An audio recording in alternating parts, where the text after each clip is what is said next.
Cudi để lại lá vàng, Gonick thiết kế cả làng ngồi khen. Đẹp ngỡ ngàng với mẫu nhà cấp 4 mái Nhật sân vườn mà ai cũng phải yêu ngay từ cái nhìn đầu tiên. Công trình có diện tích sử dụng 150 m², gồm 3 phòng ngủ, phòng khách, bếp ăn và không gian thờ cúng.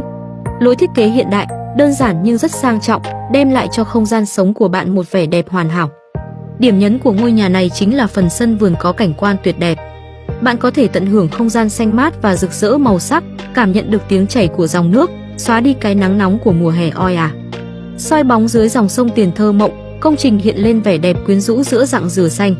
Chắc chắn rằng, sở hữu một ngôi nhà như vậy sẽ mang lại cho bạn cảm giác thư giãn, sảng khoái và thật bình yên.